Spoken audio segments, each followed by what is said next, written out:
Korab, do të marrë dhe ty një koment për çështjen e presidentit, edhe pse është një çështje e cila do pak kohë sigurisht, edhe pasi të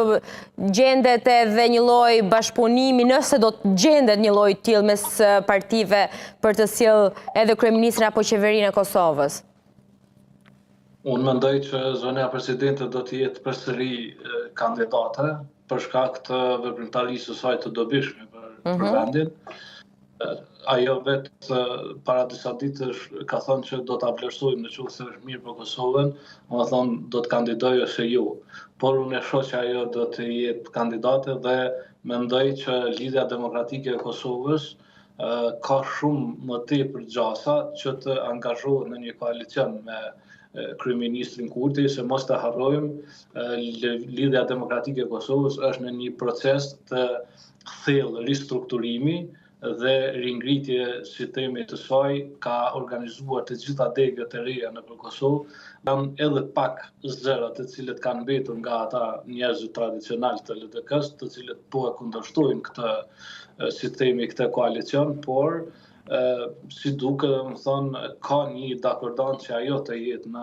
në koalicion me kryeministrin Kurti dhe kjo ja mundson, domethënë, që të bëhen edhe votat për presidenten në vitin, domethënë në vitin që vjen. Unë personalisht rekomandoj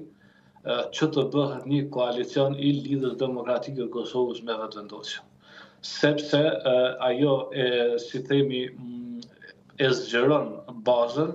e vendimarrjes edhe krijon një shumicë shqiptare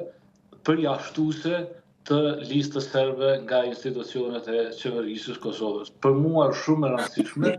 që asnjëherë të mos arri lista serbe që kontrollohet drejt për drejt nga Beogradi të jetë pjesë e vendimarrjes në Kosovë. Ajo ka sabotuar në vazhdimsi çdo lloj qeverisje në Kosovë, ka kushtëzuar me një pjesëmarrje, nuk janë as 3-2% e popullatës në Kosovë, ata e kanë